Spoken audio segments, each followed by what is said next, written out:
Welcome back to the Dialed In podcast. I'm Mo, and as always, I'm here with my horological partner in crime, Gene. We're recording bi-coastally. Gene's in LA, I'm in New York. Gene, what do you got on your wrist today, buddy? Today, I've got Old Reliable, which is the Panda Daytona. Well, not old, fairly new, but it's the reliable one, the go-to always. What about you? Okay, love it. We're Daytona fanboys today on the pod. I'm wearing my rose gold Daytona on Oyster Flex with the chocolate dial. By the way, I don't know if we've ever actually talked about this. Do you have a preference between the 1-1 reference and the 1-2 reference?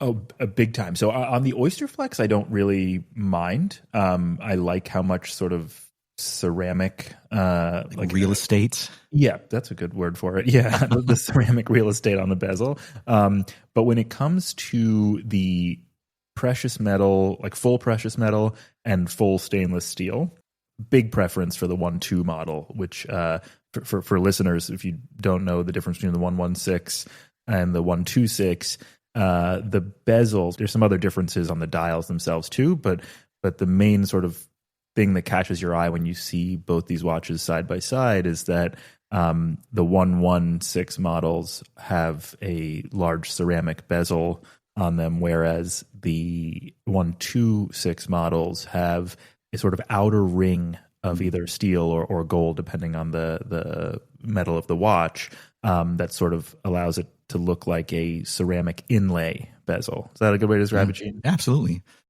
What are we talking about today? We talk about how there's no ego, and this podcast is definitely set up for all levels of watch lovers.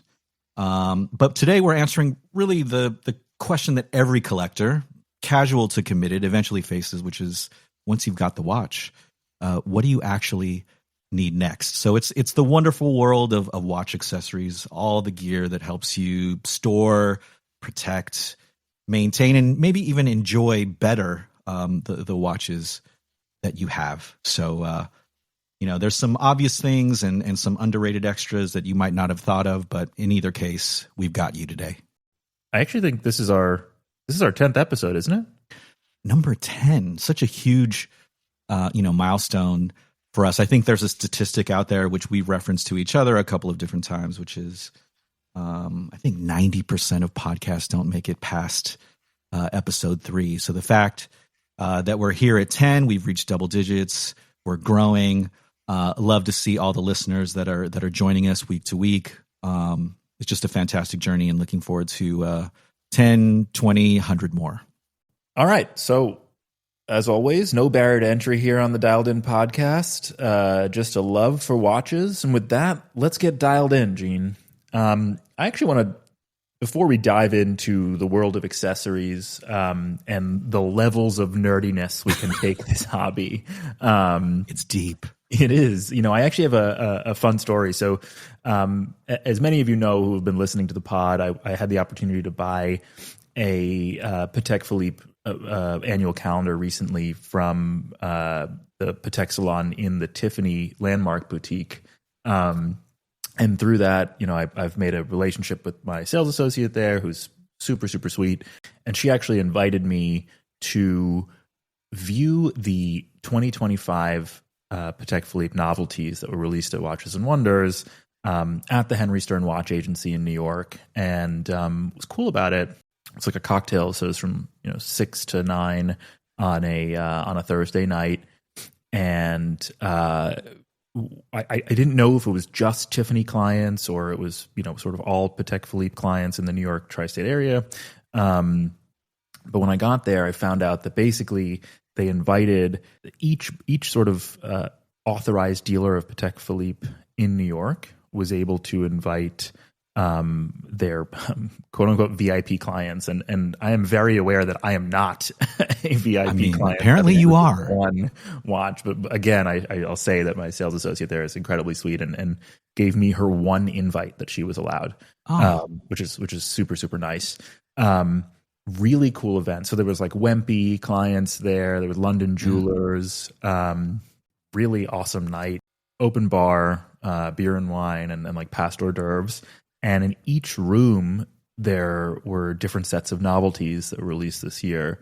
And so I got to see like the 5370R, the split second chronograph, which is like $300,000. I was able to put that on my wrist and inspect the movement. And I put on the new Platinum Calatrava that I'm obsessed with dial. I got to try on the mid-size Cubituses, which were actually, a hot take. I really liked them on my wrist. In fact, I've put the rose gold one on my list. So come with love or hate in the comments. I'll defend it. And yeah, man, it was such a cool night. I got to speak to some really heavy hitter collectors who, I did see a lot of 5811s on people's wrists, but those are not necessarily the people I went to, I chose to go spend a lot of time talking to. In fact, I was speaking to people who were wearing these like insane gem set complicated pieces that you really only see on like Instagram or on like celebrity wrists. Right. And these people, were telling me about their collections because I was asking them about it. They own 30, 40, 50 Pateks. Have been collecting for 25 to 30 years. Wow. Insane pieces on their wrists. I'm talking like, let's see, gem set, like 5271Ps, the perpetual calendar chronographs and platinums with the baguette diamonds around the dial. Just really, really insane pieces. Amazingly nice people. Not what, I guess, maybe not what you'd expect with someone wearing a gem set watch like that. I met this guy whose wife happens to reap the benefits of being married to a pretty prominent Patek collector. So I was asking her about her watch collection, and she was like, "Oh, I got one recently, like the new one." And she was like, "I think it's the blue one, honey." And he's like, "It's not blue. It's the rainbow. It's the rainbow Aquanaut loose." Which is a sick watch. I don't know why she called it the blue one, but hilarious and awesome night. Awesome night. And I'm going to be posting pictures throughout the week on our Instagram at the Dialed In Pod if you want to see some of the novelties on my dainty wrist. I have questions. Please, man, tell me. Okay, so first of all, I have to know. I'm going to guess you wore the Tiffany stamp. And yes, I did wear my Tiffany stamped Patek annual calendar. Of course. And what's interesting though is that like this collector I was talking to that I was referring to earlier, who owns 30, 40 Pateks, and has a long-standing relationship with Wempy. When I told him that I was there with Tiffany, he was like, "Really? How'd you do that?" He said, "Let me see the stamp." And that's maybe a story for a different day, but there is a story there too, from what I recall about sort of how you landed in the salon to begin with. But maybe that's a story for a different day. Sure, for sure, yeah. But it's funny, like even at his level, I was like, "Are you kidding? Like you can probably walk in there and strike up a relationship and get a piece tomorrow." And he goes, "No, to be honest, they didn't really give me the time of day, and so I just I stuck with Wempy." He's like, "But I will say, and this is something that's kind of come up a couple of times, and I've seen the dynamic personally, and again, maybe a topic for a different day. But I will say that you do in sort of IRL carry a particular presence about you that I think you manage to develop that rapport and relationships quite easily, in a way that I suspect that others don't have, that don't have the same charisma. Same riz. I don't know. I think you're sort of unique in that way, so I'll just leave it at that. You just basically flirt heavy with the.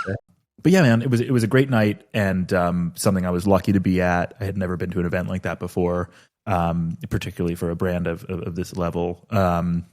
So a little bit of imposter syndrome, to be honest, walking around, but awesome nonetheless. And I was actually incredibly surprised.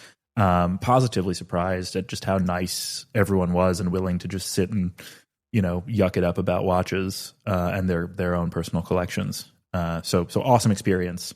And one more thing for you, Gene, before we dive into the whole point of this episode, which is the wonderful world of watch accessories. Yesterday I was actually catching up with someone on a work call, and to remind everyone, both Gene and I are in the music industry. And I was talking to a guy who runs a private equity fund that operates in and around the music space. and he was telling me that he was just he was just in Vegas. And he had did a deal where he had to do some diligence and ended up being connected to John Mayer's manager. Okay. So he was at the Sphere in Vegas and he goes, you know what? Let me just like shoot the guy a text and say I'm here, 0% chance that, he does anything for me, but just like, it'd be nice to just let him know. And I did speak to him about a month ago. And so he texted John Mayer's manager and was like, I'm at the Sphere. I'm here for Mother's Day. I brought my parents, hope all is well. And he goes, oh, great. You're coming to the show tonight. Like just at intermission, come back and hang with John. And he's like, that's no way. No way that's happening. And so he himself, I don't know if he's like a big watch guy or not, but as he was telling me this story, he goes, I know my dad has a yellow gold Royal Oak. And so he's like, I made him bring it and I put it on my wrist when I went back to, backstage to hang with John in intermission. And he said that he was able to sit there for like 10, 15 minutes and talk exclusively about guitars and watches with John Mayer in the middle of his set. What was he wearing? The ultimate dream. Funnily enough, so John Mayer himself was wearing a yellow gold Royal Oak with the turquoise blue stone dial, if you can picture that. Yeah. It's like, I think a 37 millimeter. It's a stunning watch, but amazing that, of course, my friend was also wearing a yellow gold Royal Oak. And so, immediately John was like, oh, you're a watch guy. And they started talking about Hodinkee and Chrono 24 and bezel and like the importance of like good content in the watch industry and just a conversation that you and I would give our left nuts to be, be a part of, I don't know about that. Yeah. Well, for me, that's sort of top dream like watch conversation, and particularly because of the music aspect of it as well. To be able to go sit there and talk about two of my biggest hobbies and passions with such a preeminent figure in both industries. That is an unreal story. I think the only thing that could make it better is if John Mayer was wearing his John Mayer AP Perpetual and just gave him the watch off his wrist. I mean, that's the only thing that could make that story even remotely better than what it is. What a unbelievable opportunity. Unreal. And I'm never really jealous when I hear about like celebrity stories or whatever. Yeah. Like I think that's great for you. It's an awesome experience. I was green with envy the rest of our phone conversation. Yeah, I mean, John Mayer and probably, I don't know, Ed Sheeran. There's maybe a couple of other people. All right. I've taken up enough time ranting and raving about cool stuff in my life. Gene, let's dive into the topic at hand here. I'm gonna pass it to you to guide us through it. So we've got some really core, I think, categories which most watch accessories fall into. Again, this is probably targeted a bit more towards new collectors.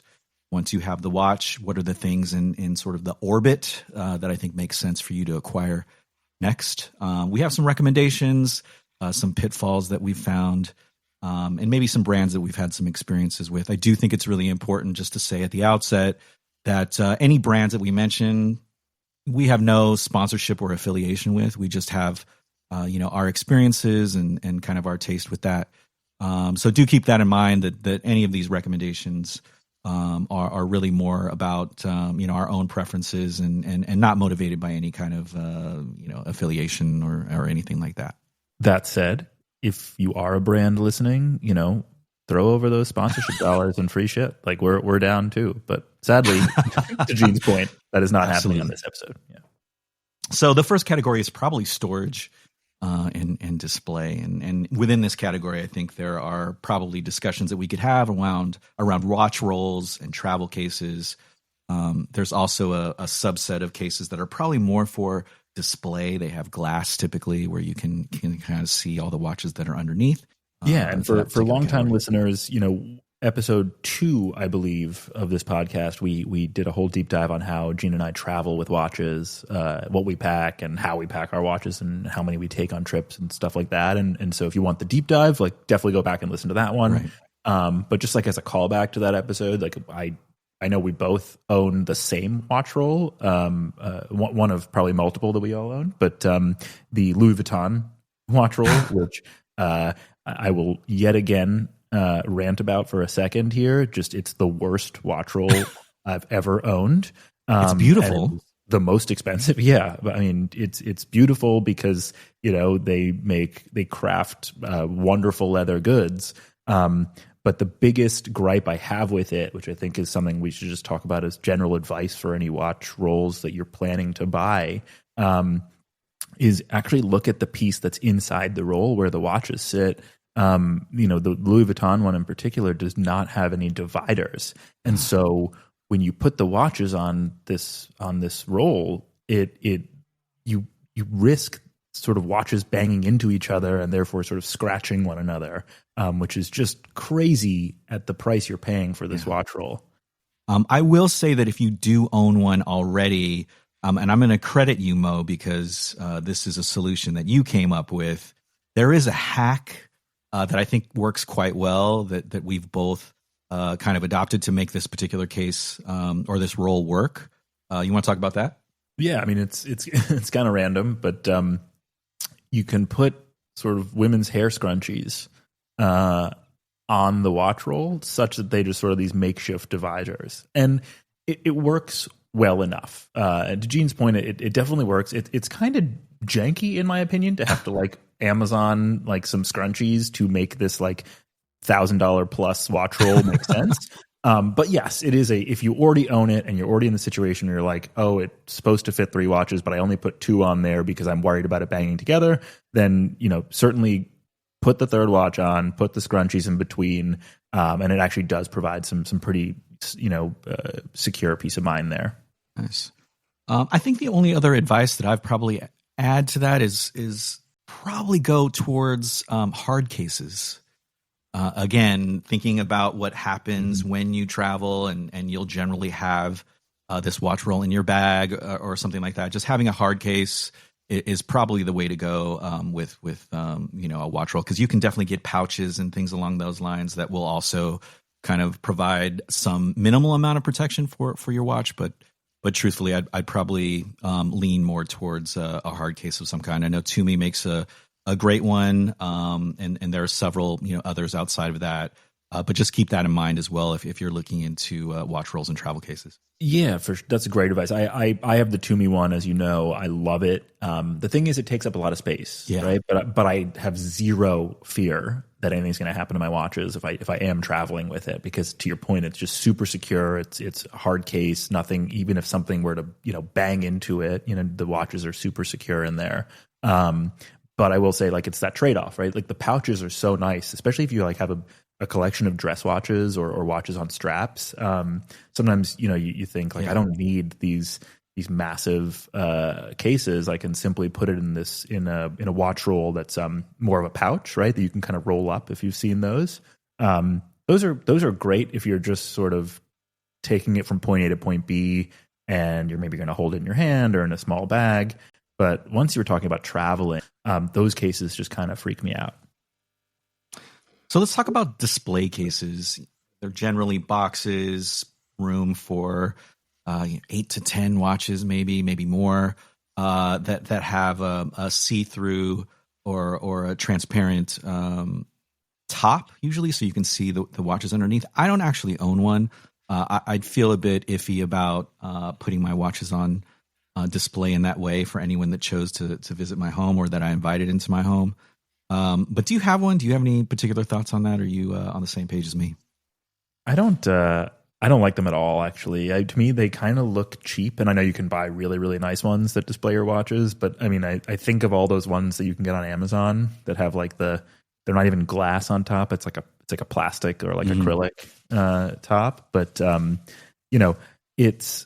it's not my favorite. To your point, I don't need to have my watches on display at all times. It also gets like kind of dusty, and then you're going to have to keep cleaning that glass. To me, I have this like Wolf 10 watch box that's like really nice. It takes up a lot of space, but if you have the space, it's great. It feels really luxurious inside, and it just looks like a big sort of chest that sits on my dresser. Right. It does lock with a key, which whenever I have a housekeeper come clean, I do lock it. Yes, they could just pick up the whole pick up the entire walk out with it.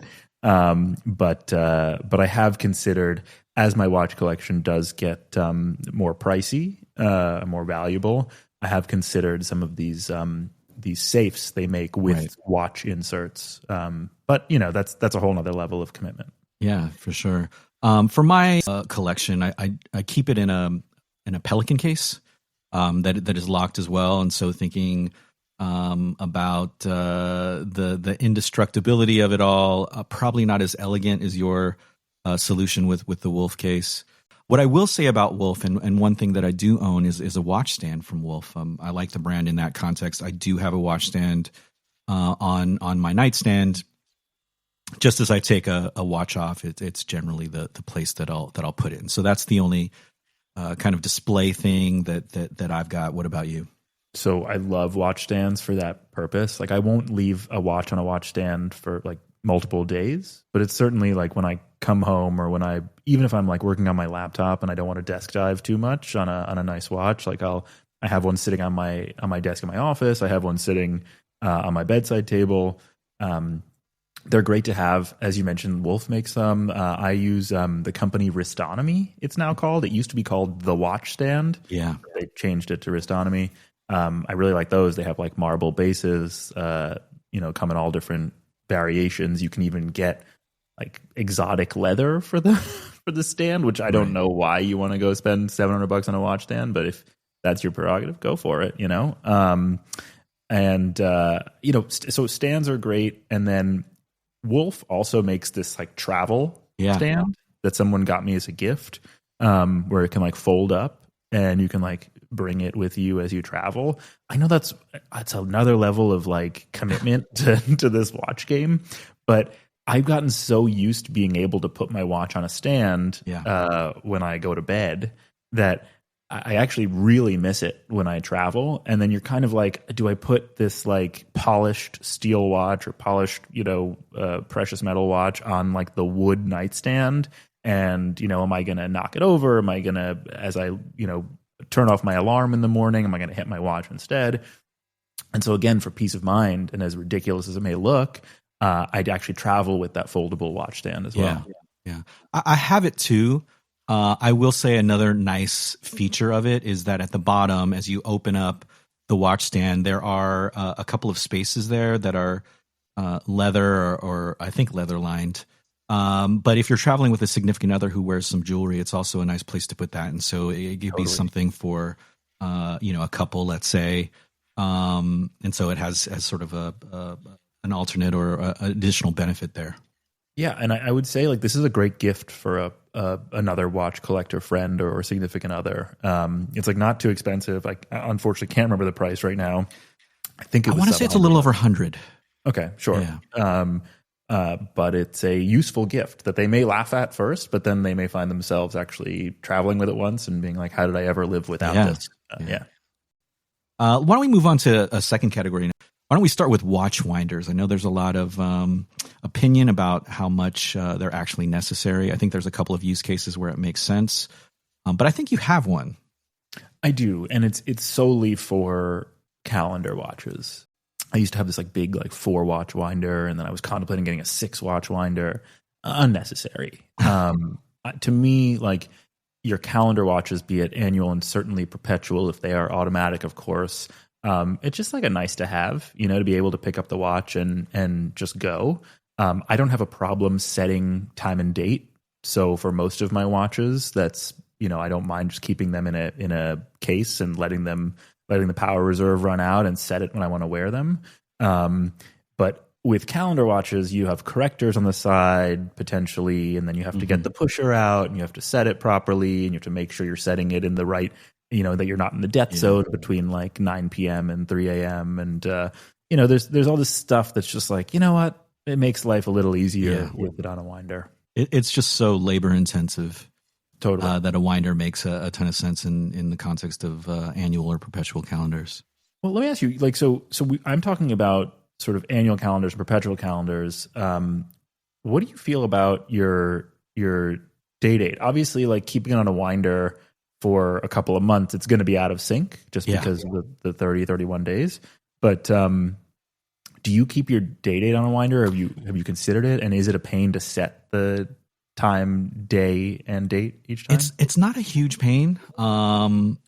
It is clearly a little bit more labor intensive than your standard date complication. That being said, I've never really considered putting it on a winder, mostly because I just don't wear it often enough. Given that it's precious metal, it's not a watch that I take out with any real frequency. I may wear it a couple of times a year. And in that context, I think it just doesn't make a ton of sense for me to have it on a winder. More than happy to pull it out and make those adjustments for day and date. Let's talk about spring bar tools and just general strap changing kits. Now I think we're getting into that area where if you're more DIY, it's clearly something that's fairly easy to do, but it's also fraught with danger. If you don't do it meticulously, you're going to find that you will damage your lugs potentially, and maybe worse. Do you actually have a spring bar tool? I do. I've definitely tried to change straps on multiple occasions. I've also made some mistakes. I've actually, I don't know that we've ever had a conversation as to whether, that's something you do, often or not at all. I have all the tools. Okay. So I have the spring bar tools for straps. I even have the tools necessary to change, take out links of a bracelet. Right. But what I've learned about myself, and very much to your point here, is that I am not so good with my hands. I'm not a doctor for a reason. I'm not a watchmaker for a reason. I don't have steady hands, and I get frustrated, and I kind of I either get too aggressive or I'm not committed enough, and so therefore I've scratched lugs before quite often with the spring bar tool, and so my preference is I'll change straps on my moon swatch or watches that are kind of beaters by nature for me, but I would never touch for example this Patek Philippe we're talking about or even my Daytonas. I wouldn't mess around with my quote unquote nicer watches. I'd rather just take the time and bring it to someone who does this professionally. What about you? Yeah, again, I've tried to do it before. I've definitely scratched a couple of lugs. I will say that the advice that I have in this category, number one, just get good tools if you're going to do it. And so you're generally looking at a spring bar tool of some kind, which can take the form of either kind of the general spring bar tool that we all know and love. There's also ones that are shaped a bit more like pliers. And then, of course, screwdriver sets if you want to try to add or remove links. Just make sure that you're dealing with high quality tools. I think the brand that most people lean towards, I'm going to butcher this pronunciation, and so don't send me hate mail, but is it Burjon? It's a Swiss company. Yeah. And most watchmakers in many cases will have a set of either the screwdrivers or again spring bar tools by this company. So reputable, high quality, and if you're going to go there, just make sure you're using the best of the best. Yeah, I couldn't agree more. And also, just if you're not confident with it, don't try it on your nicest watch, and don't do it. But know the dangers going into it. 100%. Another tool that I think is very useful, something that I have, I think everyone should have, is a loupe. Not only to sort of appreciate the craftsmanship of the watch itself, but also to identify any damage or anything that needs to be addressed in that way. But my recommendation here is that if you're looking at loupes, and generally they're categorized by the amount of magnification, I do think that having something probably in the 10x range makes the most sense in terms of just being able to look at dials and movements and finishing details in sort of great, great magnification. So I totally agree with the loupe thing. And to me, it seemed a bit strange at first before I got my first loupe, because I'm I'm not a jeweler, I'm not a watchmaker. Why do I need a loupe? I'm enjoying the watches on my wrist, and that's good enough.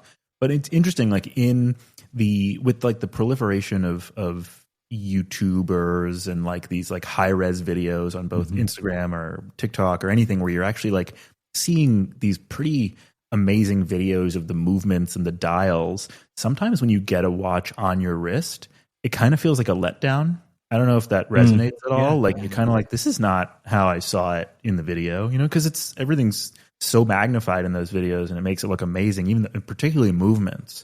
Getting a loop and looking at your watches at that magnification kind of brings back that sort of like feeling of when you were first researching the watch or like looking at all these high res photos and videos, and you kind of fall in love with it all over again. And it's kind of just for you. Like it's no one else is going to see it, from just looking at your wrist or even getting hands on with your watch. It's really like a deeper level of knowing your watch and the good things about it. And to your point, like the flaws too, or just like dust on the dial. And to be fair, that really does piss me off when you do loop something and you find like a fleck of dust on the dial, like under the sapphire crystal. It becomes the only thing you see. I guess proceed with caution with this one too. I will also say as an aside here, like I don't think enough of us do this, but free swag is like a key part of this hobby that not enough people ask for from the dealer that they bought the watch from. Yeah. So some of this stuff we're talking about, like, and we're going to maybe cleaning cloths is going to come up, or particularly loupes. Like loupes are something that people, like dealers, have a ton of in the back, and sometimes they're branded, sometimes they're just basic loupes that they buy. Ask for it. Yeah. Just be like, oh, I just spent $15,000 on a watch. Can you throw me a loop with it? Like, it maybe they'll say no, maybe they don't give those out or whatever it is. But like, try and get as much swag as you can when you're spending that much money on a timepiece. Agree. Another tool that I love having, probably unnecessary, truthfully, but just a nice to have, is a UV flashlight. I love taking a UV flashlight, firing up the loom. I think you have one too, probably in the same lane as me in terms of just a very nice to have. But what do you think? Yeah, definitely not necessary, and it's super nerdy. And I'm lucky that we're in a safe space here talking to other watch enthusiasts, because I don't know if I'd ever admit this outside of the community. But yeah, it's like a fun little tool to have, and like just a nice another way to enjoy your watch and some of the features, if you will, of it. Agree. And also, if you're looking at purchasing a pre-owned watch, it's probably nice to use the UV flashlight if you're examining it, to just take a look at the loom and see the quality and the condition there. Probably another factor in terms of the purchase that you're trying to make. And so I think that's maybe even a more practical use case. Let's talk about cleaning. How do you clean your watches? And, there's watch cleaning cloths and kits. There's probably some simple solutions as well. But what do you do to clean your watch, Mo? I heard simple advice from a watchmaker once that I've just lived by. He was like, get a nice horsehair brush, and simply use soap and water, like warm water and soap. Make sure to check the water resistance of your watch before like submerging it, right? But it's very simple. There are many YouTube videos about it. So that's what I use. What about you? Exactly the same. I have a horsehair brush. Use a solution that I know is non-toxic. I've seen other people use it, so it's something that I've tried, which is Simple Green. Dilute that with some water, and again, spray it on the watch, horsehair brush, and microfiber towel it dry. I think it's pretty simple. I think it's pretty straightforward. You don't have to do anything fancy. There's tons of more expensive options, sprays and other solutions that are supposedly designed very specifically for use with watches, but I don't think you need to do that. Obviously, you can if you want to, but a simple horsehair brush, soap, warm water, and a microfiber towel will probably do the trick in most instances. Yep, agreed. And I just want to make it really clear, when you are ordering stuff on Amazon, do not, or at your own risk, do not order polishing cloths that come with like some kind of polish, because these, I don't know why it's so popular for people to do at home, but like for you to get some scratches maybe on your polished center links of a bracelet, I know it's annoying, but if you want to take care of it, no shade, like go take care of it, but take it somewhere where they professionally polish watches, because trying to even just buff out one scratch, you can really make you can over polish the polished part. You can start polishing the brushed part by accident, which looks terrible.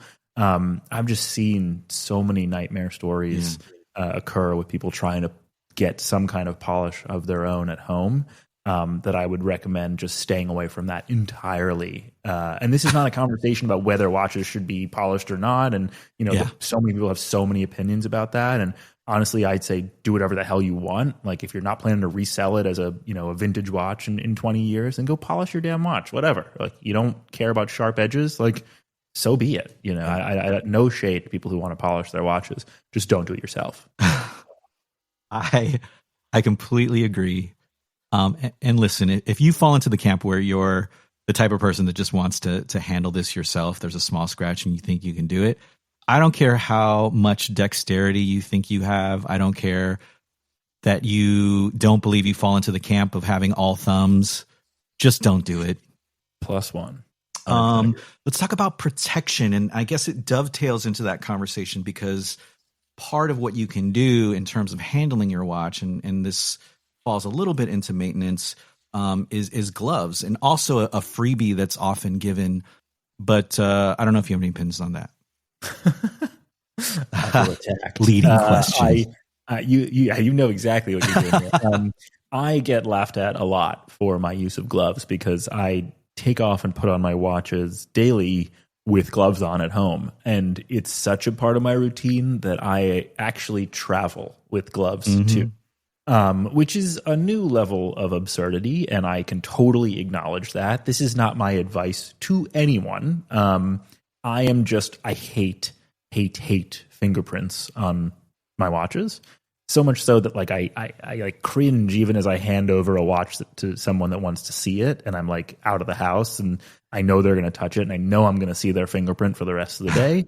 Even if it's just on the bracelet or the side of the case that's polished, whatever it is, any polished surface, I just can't look at fingerprints. So this is an OCD thing of mine. It's totally not advice to anyone. Don't all go be crazy like me and travel with gloves to handle your watches. But that is, for better or worse, what I do.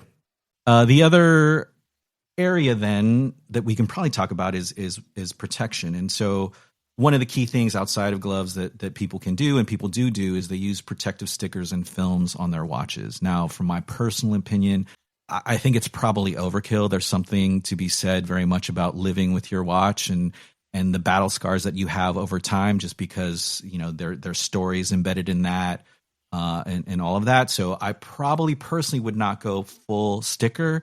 The one key area where I've deviated from that position is specifically on the clasp.